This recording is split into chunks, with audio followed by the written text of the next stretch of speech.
¿Quieres que destruya aquello que tú mismo me habías ofrecido?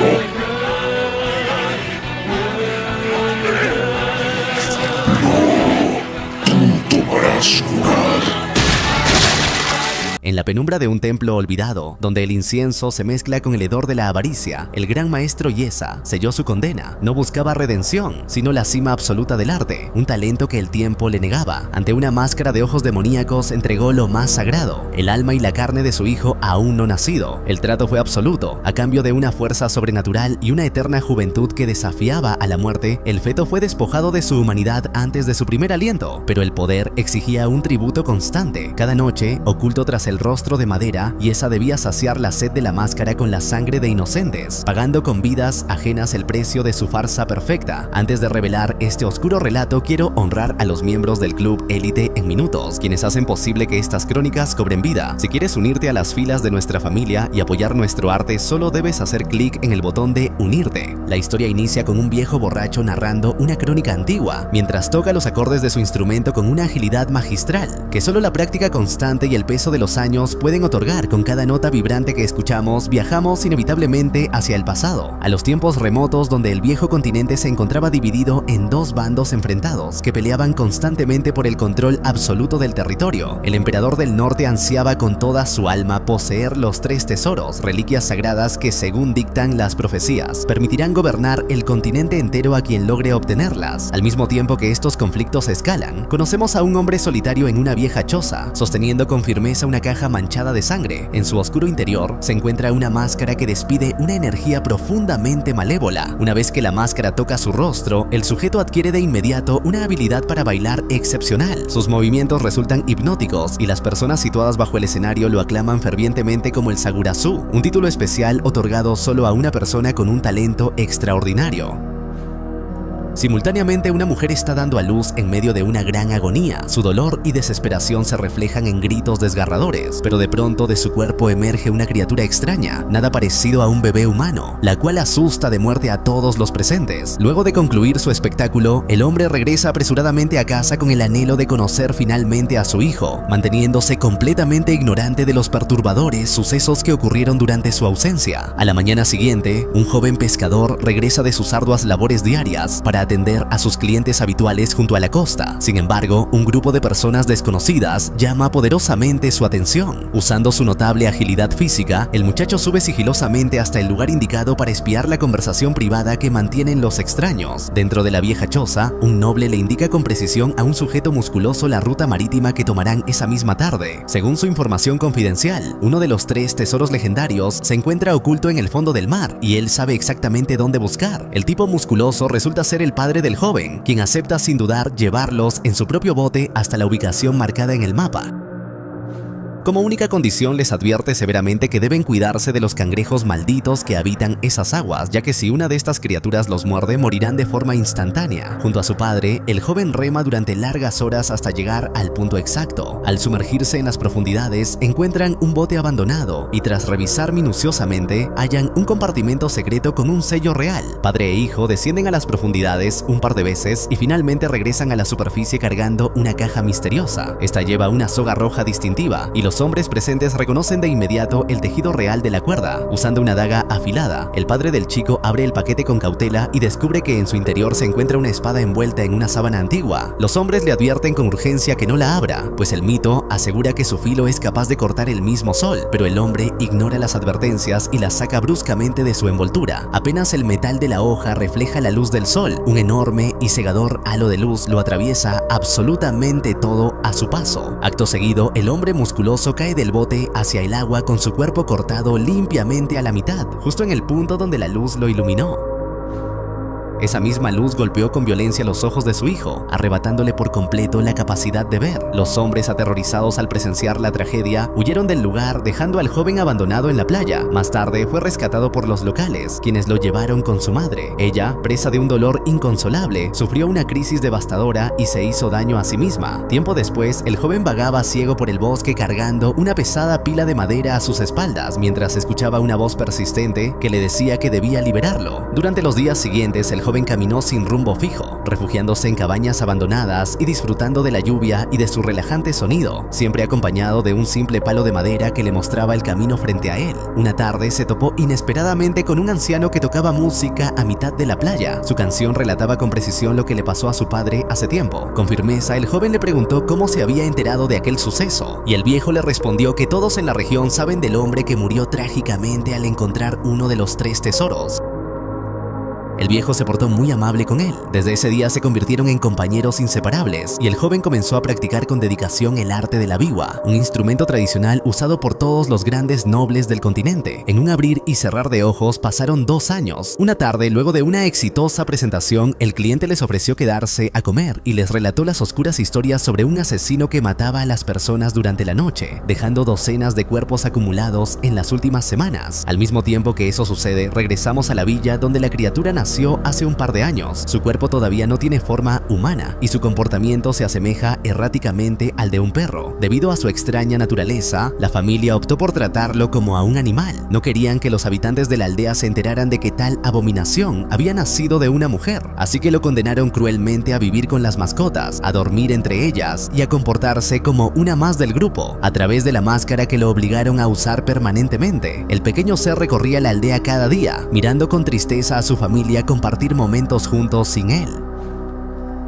Una tarde, observó cómo su padre enseñaba a sus hijos el gran arte del baile, la principal fuente de ingresos familiares y una habilidad que ha pasado de generación en generación. Con solo mirar los pasos durante unos pocos segundos, la criatura los memorizó con una facilidad asombrosa. Esa misma tarde comenzó a bailar con un ritmo perfecto hasta que la noche cayó sobre él. A la mañana siguiente todavía seguía bailando sin descanso, y de repente, 2 piernas humanas le crecieron de la nada. Su cuerpo mutó en un instante. Ya no se movía como un perro, aunque el resto de su anatomía seguía siendo deforme. Sus piernas nuevas eran ágiles y verdaderamente hermosas. Eran largas y estaban bien proporcionadas, contando con un juego de dedos perfectos que le permitían correr a una velocidad superior que jamás había experimentado antes. A su espalda, el brazo enorme que había permanecido oculto hasta entonces se convirtió en un gancho orgánico que le permitía subir a las azoteas y correr por toda la ciudad con una agilidad pasmosa. En sus gritos se podía percibir una felicidad genuina. Sin embargo, el resto de las personas aún lo veían como un ser deforme que no podía formar parte de este mundo.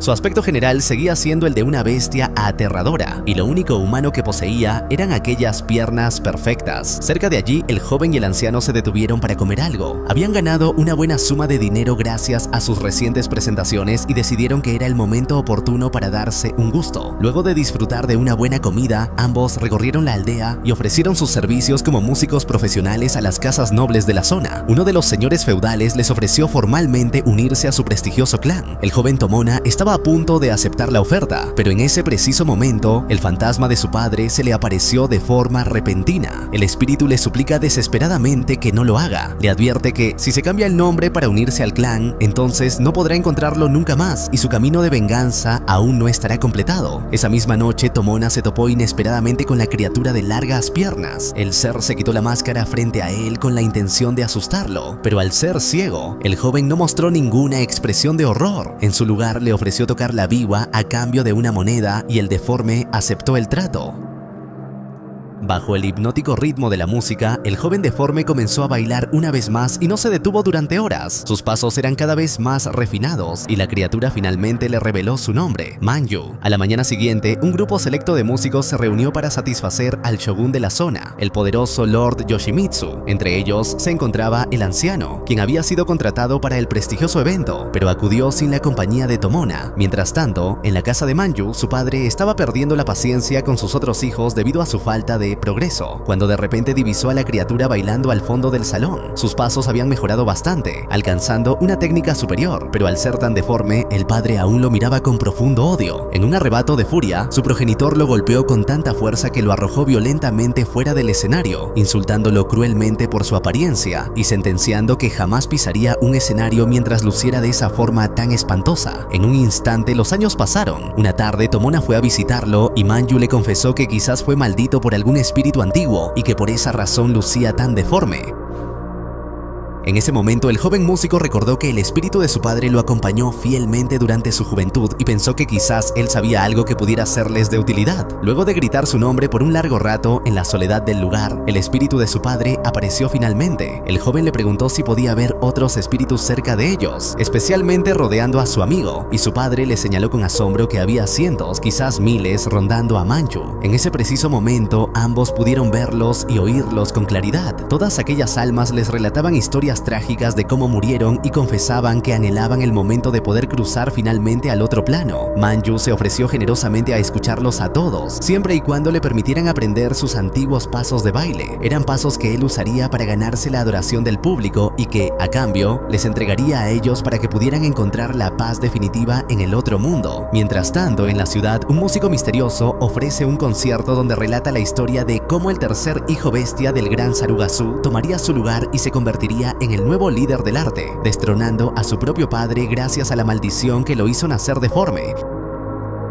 La música y las palabras del cantante se clavan en lo más profundo del alma de las personas, llenándolas de una emoción incontenible. Todos corren en manada, desesperados por conocer a ese ser que se ha vuelto tan famoso. Bajo el puente de la aldea, Manju ha construido un escenario improvisado y ha adoptado un nuevo nombre, Inu-Oh, una identidad que le permite mantenerse incógnito frente al mundo, además de cubrir estratégicamente sus marcadas deformidades. Con un nuevo traje elegante y una máscara que le permite sostener la farsa de poseer una forma humana convencional, Manju realiza sus bailes al ritmo de la música vibrante que Tomona le provee con maestría. Su agilidad y fuerza sobrehumana cautivan a los espectadores, quienes se reúnen en masa solo para verlo actuar. Las canciones escritas por Tomona los convierten rápidamente en una sensación cultural. Cada presentación de Manju es un éxito total y los jóvenes de la zona imitan sus movimientos a donde quiera que van, apoyándose en una utilería ingeniosa. Manju logra crear un espectáculo verdaderamente sensacional, y en poco tiempo todos en el continente comienzan a hablar del joven como el nuevo Sarugasu, destinado a superar cualquier legado previo.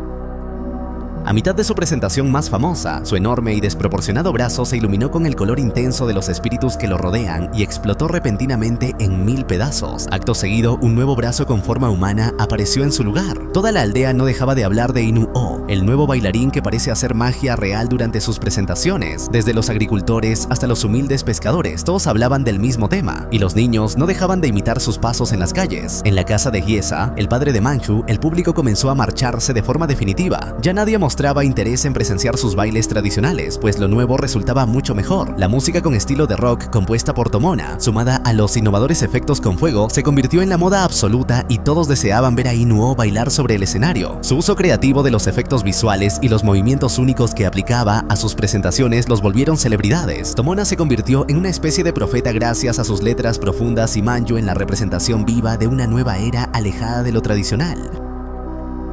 Luego de unas semanas, la fama de Manju había llegado más lejos que cualquiera. El joven se volvió adicto a ser admirado. Los nobles ansiaban contratarlo, pero él solo realizaba sus presentaciones bajo el puente, y quien quisiera verlo debía ir hasta allí. Al llegar la medianoche, dio por comenzada su presentación más ambiciosa llamada La Ballena. Inu-Oh apareció majestuosamente sobre una plataforma enorme, aunque su cuerpo aún mostraba ciertas deformidades que cubría cuidadosamente con su traje. Sus extremidades ya eran completamente humanas. Gracias al dinero recaudado en funciones anteriores, los efectos visuales fueron mejorando cada vez más, al punto en que un mar de personas asistía a sus presentaciones y todos se unían en un solo himno de adoración hacia Inu-Oh. Al final de su presentación, su capa se cayó accidentalmente, revelando un cuerpo cubierto de escamas similares a las de un dragón. Sin embargo, en un instante su anatomía mutó una vez más gracias al poder del baile y la devoción de las personas, transformando su espalda en la de un humano perfecto. Mientras tanto, en casa, Giesa, el padre de Manju, se encontraba ebrio y consumido por la ira. Sus clientes se habían marchado y estaba perdiendo el amor de la gente por culpa de este nuevo bailarín y su músico Tomona.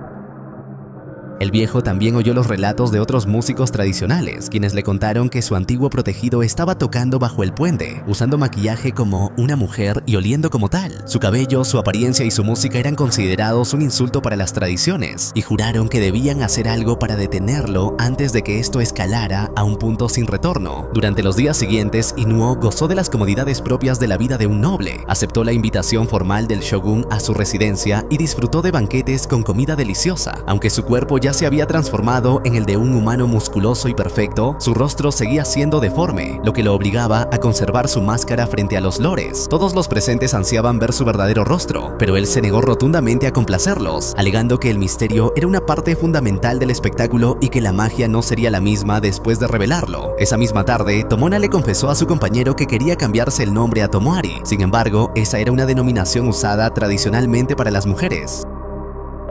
Ante esto, el músico reveló que siempre se había sentido muy femenino en su interior. Manju, quien jamás lo juzgaría, aceptó su decisión de inmediato, y esa misma noche se presentaron ante el mundo como el grupo Tomoari, dominando por completo las presentaciones artísticas entre las personas de bajos recursos. En su palacio, las noticias llegaron finalmente a oídos de Lord Yoshimitsu, quien es un ferviente fanático de lo clásico. Para él, la idea de algo nuevo y perverso es algo que no planea tolerar bajo ninguna circunstancia. Por ello, le pide a su subordinado que investigue todo lo posible sobre este nuevo bailarín mágico y se lo traiga ante su presencia. El shogun está convencido de que deben arrancar de raíz esos pensamientos revolucionarios. Lo último que la gente necesita es un nuevo movimiento artístico que los unifique bajo un mismo ideal. El país se encuentra en guerra con el norte, y si el pueblo llega a creer que puede prosperar por cuenta propia y sin ayuda gubernamental, dejarán de apoyar la causa bélica. El reino de Ashikaga debe ser el único soberano absoluto, fuertemente atado a las tradiciones ancestrales, y por esa razón necesitan combatir esta nueva tendencia cultural cuanto antes. Esa misma tarde, dos emisarios del Lord le hicieron una visita inesperada a Iesa para invitarlo a una celebración enorme en el palacio. El hombre se arrodilló profundamente ante tal honor, pero al revisar el pergamino se dio cuenta con amargura de que la invitación era para su hijo y no para él. Nariko, la esposa de Yoshimitsu, ha pedido ver personalmente a Inu-Oh, lo que ha cambiado drásticamente los planes originales. Ahora el objetivo es reclutarlo. Saben que alguien con el poder de unir a las masas funcionará muy bien para que el Lord de este lado del continente obtenga una ventaja estratégica. Antes de marcharse, uno de los emisarios le pregunta a Giesa si es verdad que Inu-Oh es horrendo bajo su máscara. Le revela que Nariko está encinta y no puede ver nada que la impresione de mala manera. De ocurrir un susto semejante, su hijo sería ejecutado de inmediato. Al escuchar la advertencia sobre la ejecución, la expresión de Giesa cambió drásticamente del odio y el arrepentimiento a una complicidad oscura. Su sonrisa retorcida dejó ver sus verdaderos planes, y a la mañana siguiente, el mismo Giesa le entregó personalmente la carta a su hijo. Sin embargo, falsificó deliberadamente una cláusula en el pergamino donde decía que Manju debía quitarse la máscara frente a Nariko al final del show, en un claro intento por llevarlo directamente hacia su muerte. Esa misma tarde, Tomona ya había compuesto una canción especial para anunciar el gran evento en el palacio. El grupo viajó al puente habitual para cantar y asegurarse de que todos se enteraran de que Inu-Oh había sido invitado formalmente por el shogun y sería coronado como el nuevo Sarugasu. La noticia de que finalmente se quitaría la máscara se esparció por toda la región como una plaga. Todos discutían acaloradamente sobre la probabilidad de que el artista fuera realmente horrendo bajo su disfraz. Por su lado, el Lord Yoshimitsu solo buscaba su oportunidad para que éste se uniera a su bando, mientras Giesa planeaba su ejecución. Alrededor del palacio, los nobles esperaban con ansia el momento final de la presentación. Tomoari, con su nueva imagen casi femenina, abriría el concierto, mientras Manju le confesaba en voz baja que los espíritus a su alrededor estaban más ansiosos que nunca. Había miles de ellos y todos habían venido exclusivamente para verlos.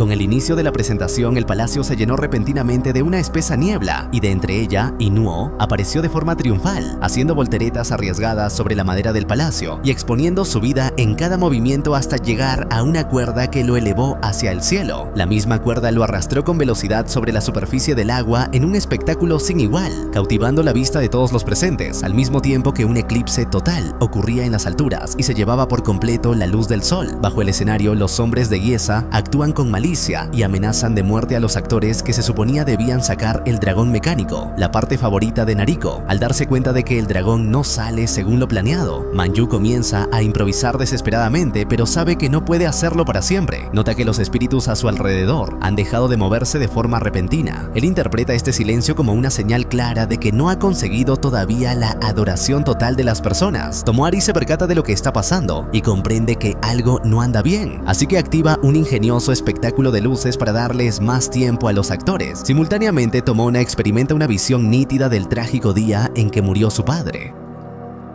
Allí puede ver con claridad lo que ocurrió exactamente después de que la espada maldita le quitara la vida a su progenitor. Los hombres arrastraron los restos hasta la orilla, mientras la mitad inferior del cuerpo de su padre aún permanecía inerte sobre la balsa. Uno de aquellos hombres llevaba la espada ceñida a su cintura como un trofeo macabro. Al sumergirse mentalmente hacia el fondo del lago, Tomona termina teniendo una visión reveladora del vientre de la madre de Manju. Frente a él pudo ver el feto y su corazón latiendo con fuerza. Luego, la visión le mostró a Yesa practicando obsesivamente bajo la lluvia torrencial, pero sin importar cuánto esfuerzo pusiera en ello, no lograba dominar la técnica final para convertirse en el verdadero Sarugasu. Desde esa fatídica noche comenzó a escuchar una voz persistente en su cabeza. Un espíritu maligno le mostró los ojos de la máscara y lo guió hasta el recinto secreto donde se encontraba oculta. Este objeto era, en realidad, uno de los 3 tesoros legendarios, al igual que la espada. Sin embargo, invocar su poder requería de un sacrificio humano. Para Yesa, acceder a los poderes oscuros de la máscara tenía un costo enorme. Debía convertirse en su esclavo eterno y entregarle la sangre de personas inocentes a cambio de conservar su fuerza y agilidad por siempre.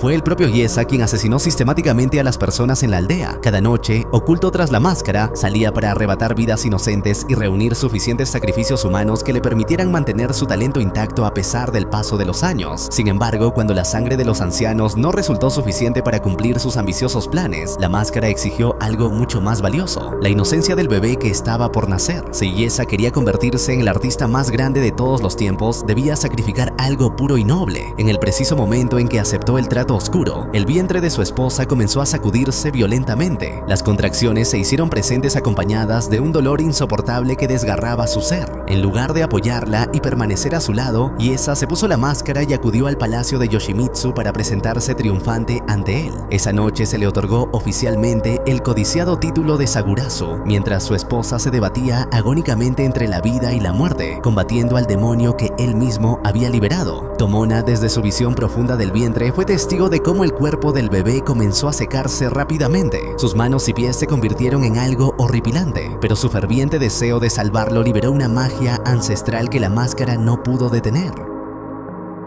Fue el sacrificio desinteresado de Tomona lo que le otorgó a Manju la oportunidad de nacer. Desde esa fatídica noche, sus almas quedaron ligadas para encontrarse y su destino final fue sellado para siempre. Repentinamente, Manju saca a su compañero del trance para advertirle que algo anda muy mal. Hay alguien oculto a sus espaldas atacando violentamente a los actores. En ese momento crítico, Manju convoca a un enorme dragón formado por la esencia de todos los espíritus que lo rodean. Les implora desesperadamente por su ayuda para derrotar al mal y las almas responden unánimemente a su llamado. Yesa está perdiendo la paciencia por completo. Su ira descontrolada y su insaciable deseo de sangre invocan una vez más los ojos de la máscara maldita. El hombre le señala a Manju con desprecio, reclamándole a la entidad que no se lleve a su hijo. Se suponía que el niño jamás debía nacer y sin embargo, allí está, robándose toda la atención que Yesa cree merecer. Le exige a la máscara que lo mate a cambio de cualquier cosa que ésta desee. En ese preciso instante, el eclipse comienza a desaparecer lentamente. Nariko se emociona profundamente al pensar que finalmente verá el rostro de Inu-Oh, sentimiento que comparten los demás nobles. Sin embargo, la máscara responde a Yesa con un dolor punzante. La sangre derramada no basta para exigir más favores. Hacerle daño a Manju es atacar algo que ya le pertenece a la máscara, y con esa petición Yesa ha roto su trato. En una fracción de segundo, el cuerpo de Yesa estalla en 1.000.000 de pedazos, cubriendo toda la sala con un denso rastro de sangre. Sus restos caen por la ventana hacia las profundidades del lago, y su existencia física solo deja como rastro una mancha escarlata en la pared. Tras la muerte de Yesa, los espíritus regresan con ímpetu hacia Manju, quien está a punto de concluir su presentación. En el preciso momento en que se quita la máscara, su rostro muta y cambia finalmente a un estado de perfección absoluta. El palacio entero se ilumina por completo cuando el eclipse desaparece, dejando ante los nobles y ante Nariko a un joven perfecto que canta con una voz celestial. Mientras tanto, en el puente, un grupo de soldados llega con decretos oficiales que nombran a Tomoari como un incitador peligroso. Los guardias destruyen los estandartes del grupo y someten a los miembros de la banda para ser arrestados de inmediato. Todo aquel que intenta defender las canciones de Inu-Oh recibe un castigo brutal. Algunos pierden sus orejas y otros son ejecutados sin piedad en el lugar. Cuando la noticia llega a oídos de Tomoari, este corre desesperado hacia su viejo maestro para pedirle consejo, pero el anciano le revela las amargas noticias. Lord Yoshimitsu solo los había engañado desde el principio, simplemente quería darle un espectáculo a su esposa y nada más. En su vientre, Nariko lleva a un varón que representa el futuro de la nación, y el shogun solo permitió el evento para complacerla. Sin embargo, Yoshimitsu es un hombre profundamente arraigado a las tradiciones y jamás permitirá que algo como ellos exista bajo su comando. Tomoari le suplica ayuda al viejo maestro, pidiéndole que lo oculte entre las paredes del templo, pero para obtener refugio debe realizar un juramento. Debe renunciar a su vestimenta fuera de lugar, ser cauto y utilizar únicamente su nombre real. Además, la música revolucionaria que ha creado debe quedar enterrada en el olvido para siempre, pero el joven no cede ante las presiones. Rendirse ahora frente a las leyes de los hombres no forma parte de su misión, pues ha luchado demasiado por alcanzar su propia belleza y se mantiene firme en su identidad. En ese preciso momento, los soldados irrumpen violentamente en el templo y comienzan a golpearlo con palos. El viejo le suplica una última vez que se olvide de esas tentaciones, pero Tomoari se niega. El conflicto termina trágicamente con la muerte de uno de los ancianos, y luego los guardias lo hieren para llevárselo amarrado hacia el castillo. En el palacio, Inu-Oh ha recibido ropajes nuevos y un lugar privilegiado al lado del shogun. Este le asegura que su baile es de otro mundo y merece ser apreciado, pero sentencia que las letras de sus canciones son ofensas directas contra todo lo que él cree. Por esa razón, esa misma mañana, el shogun ordenó la ejecución y el arresto inmediato de todo su grupo. Sentenció que cualquiera que se negara a olvidar aquellas letras paganas sería utilizado como un ejemplo público de castigo. Arrodillado y con humildad, Inu-Oh le suplica que perdone la vida de Tomoari, pero el joven músico se niega rotundamente a rendirse ante las órdenes reales. El shogun accede a darle una última oportunidad para hablar con él, advirtiéndole que si no abandona sus creencias de inmediato será decapitado sin piedad. Inu-Oh logra que liberen temporalmente a Tomoari, pero esa noche la aldea entera lo escucha cantando las canciones prohibidas con voz firme junto al río. A la mañana siguiente, el joven seguía cantando con fervor, a pesar de que los guardias le ordenaban agresivamente que se detuviera. A su alrededor, un gran grupo de personas se reunió para atestiguar los tensos acontecimientos. Luego de que Tomoari se negara una vez más a guardar silencio, un guardia real lo atacó cobardemente por la espalda y le cortó la cabeza en un solo movimiento, justo frente a todos los presentes. La película termina con Inu-Oh, convertido en el nuevo Sagurasu oficial del reino, presentándose cada día ante el emperador y acatando todas sus reglas para conservar la vida, siendo ahora un ser hermoso y perfecto pero eternamente cautivo. La libertad absoluta de la que disfrutaba cuando era considerado un monstruo ha desaparecido por completo. Ahora no es más que una frágil vasija de cristal confinada en una vitrina de lujo. Es observado y halagado constantemente por la aristocracia mientras vive una farsa absoluta, manteniendo una sonrisa de mármol solo para conservar su belleza exterior. El precio de su perfección física fue la pérdida de su esencia salvaje y el sacrificio de su único amigo. Aunque ahora es una obra de arte para el mundo, por dentro es un prisionero de su propia apariencia.